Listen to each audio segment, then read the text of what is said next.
আজকের ক্লাসে আমরা দশম শ্রেণীর ভূগোলের প্রথম অধ্যায় বহির্জাত প্রক্রিয়া ও তাদের দ্বারা সৃষ্ট ভূমিরূপ এই অধ্যায় থেকে নদীর ক্ষয়কাজের প্রক্রিয়া সম্পর্কে ডিটেলসে জানব। ঠিক আছে, তো এখান থেকে মাধ্যমিকে যে প্রশ্নটি আসতে পারে তা হচ্ছে যে নদীর ক্ষয়কাজের প্রক্রিয়া বর্ণনা করো। 3 মার্কসের প্রশ্ন হতে পারে, প্রশ্নটা কিন্তু ইম্পর্টেন্ট। ঠিক আছে, আবার যারা উচ্চ মাধ্যমিকের 4th সেমিস্টারের পরীক্ষার্থী বা উচ্চ মাধ্যমিকের ফাইনাল পরীক্ষার্থী, উচ্চ মাধ্যমিকে যারা ফাইনাল পরীক্ষা দেবে, 4th সেমিস্টার পরীক্ষা দেবে, তাদের জন্যও কিন্তু এই প্রশ্নটা খুব ইম্পর্টেন্ট।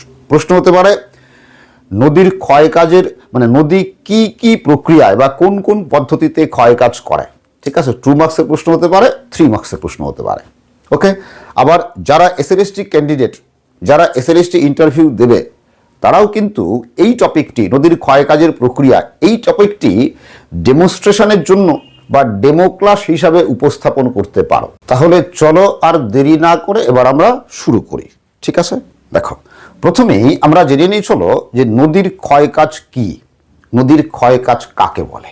ওকে, দেখো দেখো এই যে নদী প্রবাহিত হচ্ছে, নদীর জল প্রবাহিত হচ্ছে, তো নদীর জলের কি আছে, একটা গতিশক্তি আছে, তাই তো।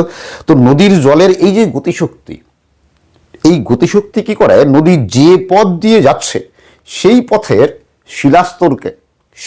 শিলাস্তরকে ভেঙে চূর্ণ বিচূর্ণ করে, তাই তো। তো নদীর স্রোতের যে গতিশক্তি, এই গতিশক্তি নদীর পথের শিলাস্তরকে ভেঙে এই যে চূর্ণ বিচূর্ণ করে, এই ভেঙে চূর্ণ বিচূর্ণ করাকেই বলা হয় নদীর ক্ষয়কাজ। ঠিক আছে, তো নদী মূলত 5 রকম প্রক্রিয়ায় ক্ষয় কাজ করে। এই 5 রকম প্রক্রিয়া কি কি দেখো।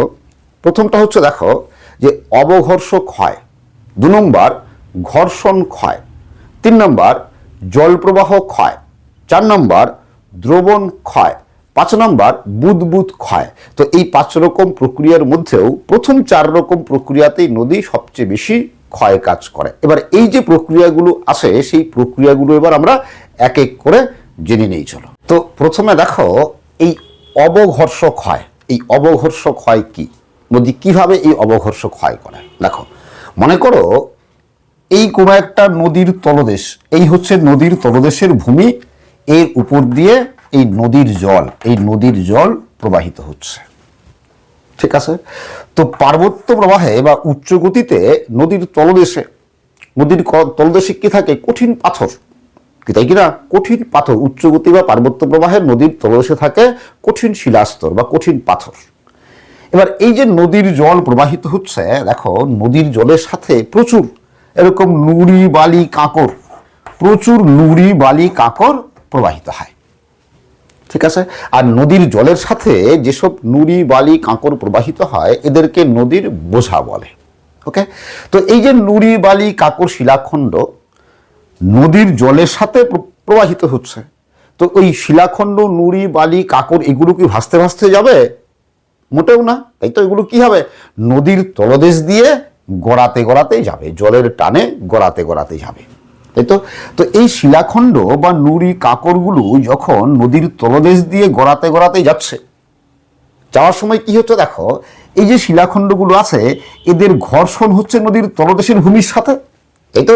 এই যে নদীর তলদেশের কঠিন শিলাস্তর আছে বা ভূমি আছে, এই ভূমির সাথে কি ঘর্ষণ হচ্ছে, তাই তো। ঘর্ষণে এই যে ভূমিটা আছে নদীর তলদেশের যে শিলাস্তর, এই নদীর তলদেশের শিলাস্তর ক্ষয়ে যায়। ঠিক আছে, তো নদীর তলদেশের এই যে শিলাস্তর ক্ষয়ে যায়, এই ক্ষয়টাকেই বলা হয় অবঘর্ষ ক্ষয়। ওকে, তো অবঘর্ষ ক্ষয় কার দ্বারা হচ্ছে, দেখো অবঘর্ষ ক্ষয় নদীর স্রোতের গতিশক্তিকে কাজে লাগিয়ে কে করছে, এই নুড়ি বালি কাঁকর বা শিলাখণ্ড এরা করছে। এরাই কিন্তু নদীর এই অবঘর্ষ ক্ষয়ের অস্ত্র, এদের দ্বারাই ক্ষয়টা হচ্ছে, তাই তো। কিভাবে, নদীর গতিশক্তিকে কাজে লাগিয়ে, তাই তো।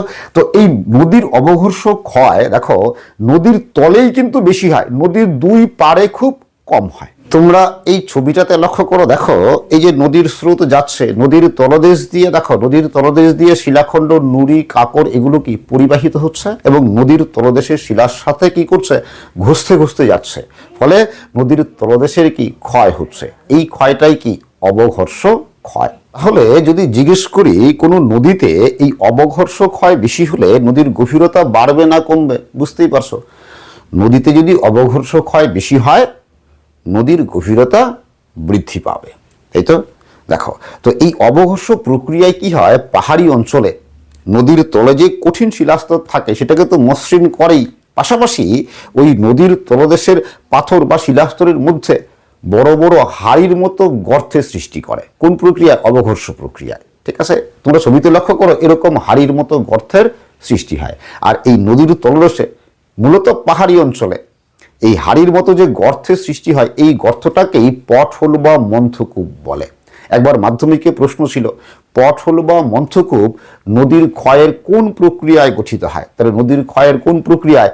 অবঘর্ষ প্রক্রিয়ায় গঠিত হয়। আর এই পটহোল বা মন্থকূপ গঠনের প্রক্রিয়া কিভাবে গঠিত হয় সেটা আমরা জানবো যখন নদীর ক্ষয় কাজের ফলে গঠিত ভূমিরূপগুলো আলোচনা করব, তখন আমরা ডিটেলসে জানবো। ঠিক আছে, এরপর দেখো 2 নম্বর নদীর ক্ষয়ের প্রক্রিয়া কি? ঘর্ষণ ক্ষয়। এটা খুব সহজ। কিরকম ঘর্ষণ ক্ষয় কিরকম দেখো। তাহলে এই নদীর তলদেশ দিয়ে এই যে শিলাখণ্ড, নুড়ি, বালি, কাঁকর কি হচ্ছে? গড়াতে গড়াতে বা ঘষতে ঘষতে যাচ্ছে, তাই তো। তাহলে এই যে বড় শিলাখণ্ড আছে, ছোট শিলাখণ্ড আছে বা নুড়ি আছে, তো এই ছোট বড় সবার গতিবেগ কি সমান হবে? হবে না, তাই কি না? যেটা বড় এর গতিবেগ কম হবে, যেটা ছোট তার গতিবেগ বেশি হবে, তাই তো। তো মনে করো এই কোনো একটা ছোট নুড়ি আর এই বড় শিলাখণ্ড আছে, তাহলে এর গতিবেগ কম আর এর গতিবেগ বেশি, তাই তো। ফলে কি হবে, যেহেতু এর গতিবেগ বেশি, একসময় কি করবে, এই গিয়ে এই ছোট নুড়ি গিয়ে কি করবে, এই বড় শিলাখণ্ডের গায়ে আঘাত করবে, তাই তো। আঘাত করে ভেঙে যায়। ক্লিয়ার? তার মানে নদীর তলদেশ দিয়ে যেসব নুড়ি, বালি, কাঁকর পরিবাহিত হয় তারা কি করে, নিজেদের মধ্যে ঠুকাঠুকি হয়, তাই কিনা? তারা নিজেদের মধ্যে ঠুকাঠুকি করে নিজেরাই ভেঙে যায়। তো এই যে নিজেরা ভেঙে যাচ্ছে, এই ভাঙাটাকে, এই ক্ষয়টাকে বলা হয় ঘর্ষণ ক্ষয়। তাহলে বলতো এই ঘর্ষণ ক্ষয়ের জন্য কি তৈরি হবে? ঘর্ষণ ক্ষয়ের জন্য বালি কণায় এই শিলাখণ্ড, নুড়ি, কাঁকর এগুলো কি শেষ পর্যন্ত বালি কণায় পরিণত হয়। তাহলে আমরা এই যে নদীতে যে বালি দেখি, তো এই বালিগুলো সৃষ্টি হয়েছে ক্ষয়ের কোন প্রক্রিয়ায়? নদীর ক্ষয়ের কোন প্রক্রিয়ায়? নদীর ক্ষয়ের কি? এই ঘর্ষণ ক্ষয় প্রক্রিয়া। এরপর দেখো নদীর ক্ষয়ের পরের প্রক্রিয়া এই জল প্রবাহ ক্ষয়। এই জল প্রবাহ ক্ষয়টা কিরকম দেখো। দেখো এই যে নদীর জল যাচ্ছে, নদীর জল প্রবাহিত হচ্ছে, তো নদীর জলের গতিশক্তি আছে, তাই তো। তো নদীর জলের এই যে গতিশক্তি, নদীর জল কি করে, সরাসরি নদীর 2 পাড়েও আঘাত করে, আবার কি নদীর তলেও আঘাত করে, তাই কি না? তো নদীর তলে এবং 2 পাড়ে নদীর জল সরাসরি আঘাত করে কি করে, নদীর তলে বা 2 পাড়ে যদি আগলা শিলাখণ্ড থাকে তাহলে সেগুলোকে কি করে, ভেঙে চূর্ণ বিচূর্ণ করে এবং তুলে নিয়ে চলে যায়, তাই তো। তাহলে সরাসরি এই জলপ্রবাহের আঘাতে বা জলপ্রবাহের দ্বারা নদীর তলদেশে এবং নদীর 2 পাড়ে যে ক্ষয় হয় সেই ক্ষয়টাকেই বলা হয় এই জলপ্রবাহ ক্ষয়। ওকে, তো এই জলপ্রবাহ ক্ষয় মনে রাখবে নদীর তলদেশের তুলনায় নদীর 2 পাড়ে বেশি হয়। কি বলছি? নদীর 2 পাড়ে বেশি হয়। আর নদীর 2 পাড়ে যে ক্ষয় হয় সেই ক্ষয়টাকে কি বলে? পার্শ্ব ক্ষয়। কি বলে? পার্শ্ব ক্ষয়। তাহলে পার্শ্ব ক্ষয় মূলত নদীর যে পার্শ্বক্ষয়, নদীর পার্শ্বক্ষয় মূলত এই জলপ্রবাহ ক্ষয়ের জন্য, মানে জলপ্রবাহ ক্ষয়ের জন্যই হয়। ঠিক আছে, কারণ দেখো নদী যখন আঁকাবাঁকা পথে চলে তখন কি হয়, নদীর স্রোত কি হবে, নদীর পাড়ের শিলাস্তরে আঘাত করে, ফলে পাড় ভেঙে পড়ে, তাই কি না? তো নদীর পাড় এই যে ভেঙে পড়ে, এটা জলপ্রবাহ ক্ষয়। ক্লিয়ার? আর এই যে জলপ্রবাহ ক্ষয় পার্বত্য অঞ্চলে পার্শ্বক্ষয় বা জলপ্রবাহ ক্ষয় খুব বেশি একটা কিন্তু হয় না, পার্বত্য অঞ্চলে খুব কম হয়। পার্বত্য অঞ্চলে এই অবঘর্ষ ক্ষয় বেশি হয়। ঠিক আছে, তাহলে এই অবঘর্ষ ক্ষয় আর জলপ্রবাহ ক্ষয় দুটার মধ্যে পার্থক্য নিশ্চয়ই বুঝতে পেরেছো। অবঘর্ষ ক্ষয় কি হচ্ছে, নদীর গতিশক্তিকে কাজে লাগিয়ে কে ক্ষয় করছে, এই নুড়ি, বালি, কাঁকরগুলো ক্ষয় করছে। আর জলপ্রবাহ ক্ষয় মানে কোনটা, নদীর জল সরাসরি ধাক্কা মেরে বা আঘাত করে যে ক্ষয় হচ্ছে সেটা জলপ্রবাহ ক্ষয়। ওকে, তো জলপ্রবাহ ক্ষয় এটা কি 2 পাশে হয় বলে এর নাম পার্শ্বক্ষয়। তাই তো এই পার্শ্বক্ষয়ের জন্য সমভূমিতে, নদীর মধ্যগতিতে বা নিম্নগতিতে সমভূমি এলাকায় অশ্বক্ষুরাকৃতি হ্রদ তৈরি হয়। ওকে, কিভাবে তৈরি হয় তোমরা ছবিতে দেখো, ঠিক এরকম তৈরি হয়। তো এর ব্যাখ্যা আমরা পড়ব যখন নদীর ক্ষয় কাজের ফলে নদীর মধ্যগতিতে গঠিত ভূমিরূপগুলো জানবো, সেই সময় আমরা ডিটেলসে পড়ব। এরপর দেখো দ্রবণ ক্ষয়, এটা খুব সহজ। দেখো দ্রবণ ক্ষয় কিভাবে হয়। দেখো কিছু শিলা আছে, যেমন ডোলোমাইট, জিপসাম, চুনাপাথর, লবণস্তর, এরা দ্রাব্য শিলা, এরা জল পেলে সরাসরি দ্রবীভূত হয়ে যায়। তো এই নদী যখন প্রবাহিত হয়, তো নদীর তলে বা নদীর দুই পাশে যদি এই দ্রাব্য শিলাগুলো থাকে, মানে চুনাপাথর, ডোলোমাইট, জিপসাম বা লবণস্তর এগুলো থাকে, তাহলে এরা কি হবে, নদীর জলের সংস্পর্শে এসে সরাসরি দ্রবীভূত হয়ে যাবে। তাই তো, দ্রবীভূত হয়ে নদীর জলের সাথে পরিবাহিত হয়ে চলে যাবে। তাই তো, তো এই দ্রবণ প্রক্রিয়ায় বা এই দ্রাব্যশিলা নদীর জলের সংস্পর্শে দ্রবীভূত হয়ে যে ক্ষয় হয়, সেই ক্ষয়টাকেই বলা হয় দ্রবণ ক্ষয়। ওকে, দেখো মাধ্যমিকে একটা প্রশ্ন ছিল, খুব সহজ প্রশ্ন, যে নদীর গতিপথে বা শিলাস্তরের লবণ স্তর কোন প্রক্রিয়ায় ক্ষয় হয়, নদীর কোন প্রক্রিয়ায় ক্ষয় হয়, তাহলে উত্তর কি হবে, দ্রবণ প্রক্রিয়ায় ক্ষয় হয়। এবার দেখো এই বুদবুদ ক্ষয়। ওকে, এই বুদবুদ ক্ষয় কিভাবে হয়। দেখো নদীর জলে নানা কারণে বুদবুদের সৃষ্টি হয়।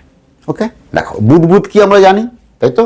দেখো মনে করো এই কোনো একটা বুদবুদ, ঠিক আছে, জলের ভেতরে আছে, তার মানে এর ভেতরে, বুদবুদের ভেতরে কি আছে, বায়ু বা বাতাস আছে, তাই তো। তো এই বায়ু বা বাতাস বা বুদবুদ যখন জলের ভেতরে থাকে, জলের ভেতরে আসে, তখন এই যে এই বুদবুদের ভেতরে যে বায়ু বা বাতাস আছে, প্রবল চাপের মধ্যে থাকে, তাই তো। এবার এই বুদবুদটা যদি ফেটে যায়, তাহলে কি বায়ুটা চাপ মুক্ত হয়, তাই তো। চাপ মুক্ত হলে সেই চাপ শিলাস্তরের গায়ে পড়ে। কিরকম, দেখো মনে করো এই কোনো নদীর পাড়ের কঠিন শিলাস্তর, ঠিক আছে, কোনো একটা বুদবুদ মনে করো এই উঠে গিয়ে, মনে করো এই কঠিন শিলাস্তরে এখানে আঘাত লেগে ফেটে গেল, কঠিন শিলাস্তরে আঘাত লেগে বুদবুদটা ফেটে গেল, ঠিক আছে। এবার ফেটে গেলে কি হয়, দেখো তাহলে ফেটে গেলে বায়ুটা উন্মুক্ত হয়ে যায়, তাই তো। বায়ুর যে চাপ, কতটা চাপ প্রয়োগ করে, দেখো যে এই বুদবুদের ব্যাস যদি, মানে এই ব্যাস যদি 1 সেন্টিমিটার হয়, কত বলছি, এই বুদবুদের ব্যাস যদি 1 সেন্টিমিটার হয়, তাহলে এই বুদবুদ ফেটে গেলে বায়ু যে চাপ মুক্ত হয়, সেই চাপ কতটা জানো, সেই চাপ প্রায় 18 কেজি ওজনের হাতুড়ির সমান চাপ হয়। তাহলে এই 18 কেজি ওজনের হাতুড়ির সমান চাপ যখন এই বুদবুদ এই শিলাস্তরের গায়ে লেগে ফেটে যাবে, তখন তাহলে এই চাপটা, এই 18 কেজি ওজনের হাতুড়ির সমান চাপ কোথায়, এই শিলাস্তরে প্রয়োগ করবে, তাই তো। ফলে এই শিলাস্তরটা তখন কি হয়, ফেটে যায় বা ভেঙে যায়। তো এই যে বুদবুদের সাহায্যে ক্ষয় হয়, এই ক্ষয়টাকে বলা হয় বুদবুদ ক্ষয়। তবে এটা খুবই নগণ্য, বুদবুদ ক্ষয়টা খুবই নগণ্য। নদীর ক্ষয়ের প্রক্রিয়া, ক্ষয় কাজের প্রক্রিয়ার মূলত এই 4টাই হচ্ছে প্রধান প্রক্রিয়া। এই 4টা, অবঘর্ষ ক্ষয়, ঘর্ষণ ক্ষয়, জলপ্রবাহ ক্ষয়, দ্রবণ ক্ষয়, এই ক্ষয়টা কিন্তু খুবই নগণ্য, ঠিক আছে। তো আশা করি তোমরা বুঝতে পেরেছো। আজকের ক্লাস আমি এখানেই শেষ করছি। তোমরা সবাই ভালো থাকবে, সুস্থ থাকবে, আবার দেখা হবে পরের ক্লাস।